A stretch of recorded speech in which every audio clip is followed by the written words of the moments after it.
locks on the doors, so guys are falling in shafts. But the most likely you'd see somewhere would be like the rear of a taxpayer. You're back there by yourself.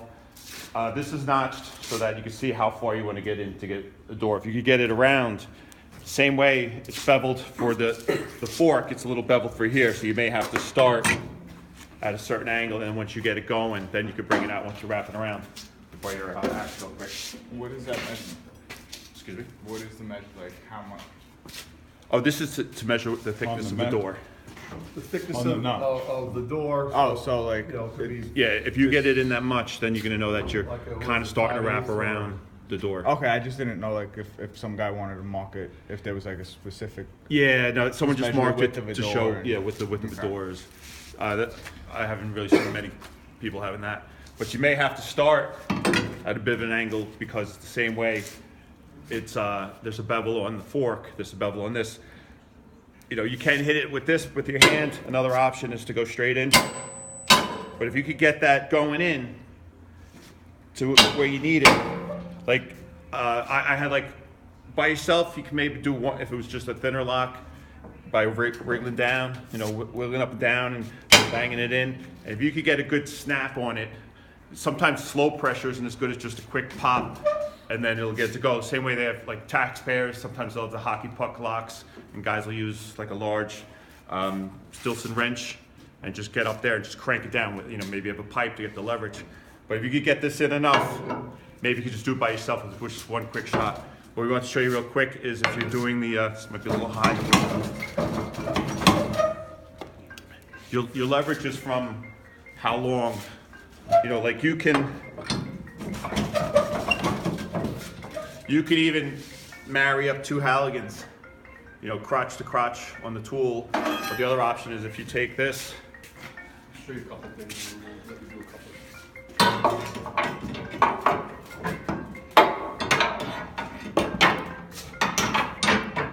if you can get it like this, you're now gonna have the 6 feet. You know, hold on to here, now you have a lot more leverage to take this out. And if that's deep enough, it'll go. If it wasn't. And occasionally it'll pop. That's part of the course. Pour that out. Okay, so here, just try to marry it up now. Pretty good. Keep one hand on this to keep it, yeah, to keep it in a position where it's not going to fall apart on you. And just gradually walk back.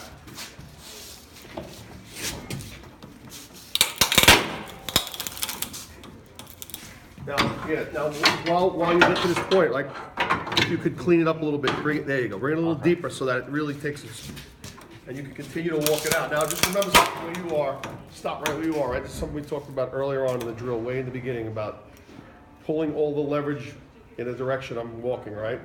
Going in a backwards motion, right? What might be near the edge? Anywhere. If we're on the roof and this is a bulkhead door, That could fall off. there could absolutely be a roof edge nearby. Bilco door, you can fall into a basement, right? So if you can get yourself where I am, and you can hold a little pressure and get yourself underneath this thing before you really let it ride at the end, right? Because you don't want to be the guy that lock pops. So now if this lock pops and you fall, your hands are gonna pop out, right? You're gonna be able to stop yourself. If you're going backwards, you might do one of these stumbles, and you might go a couple of steps before you fall. And if you're on a rooftop, the edge of the roof is very nearby, or from near the bulkhead doors. Right. All right, so that's a great habit to get the tool in front of you. All right, that's the bottom line.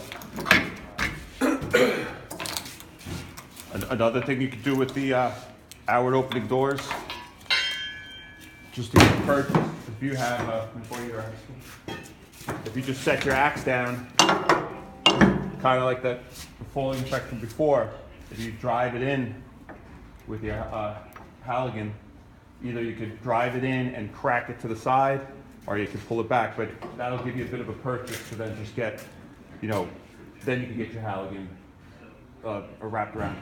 Another one we've heard up in the Bronx a lot of times, you know, the door is going to be tight up top, and then they kind of fill it in with the bottom, but they use those like a marble slab. It's 1/8 types more than you would have in projects.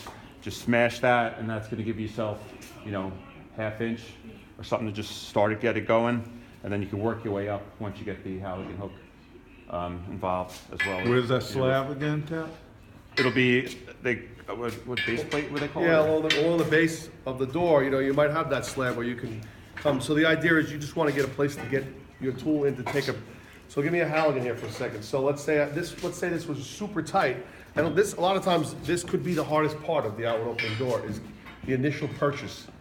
If it's really tight along here, we can't get the adze to seat in anywhere. We could do different things, and what he's saying is we could break away that marble sill, the sill plate that's down there, and bring our adze underneath it and work it out, and we'll start to peel it out. So as I have this peeling out, I have another tool with me, and I go, all right, I break some of that, then I go to here, and then I get behind this, and I can opener, they call it, right? You continue to can opener your way up the side of the door. You can use a chock, you can use the tip of the hook, working my way towards the lock so that I can get my adze in the vicinity of my lock so that I can start working this door out. That's one of the ways to do it. You want to basically start to create a gap any way you can, which might just mean I might just come in with the point of the tool and penetrate it through the door, right?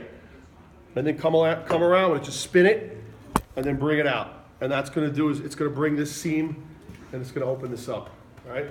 Or I could just come in with the point of that adze and smash it really hard, crush it. It's like what you do when you have a really tight car door. You want to, before you start your forcible entry, you crush a fender to create a gap. It's the same principle. And oftentimes getting that gap started is really, once you get enough of a gap that you could get this adze to start to make its way in there, then we start crushing up and down, all the while trying to work the tool in to get it to start to wrap behind that door so we can bring it out. That's the name of the game with the outward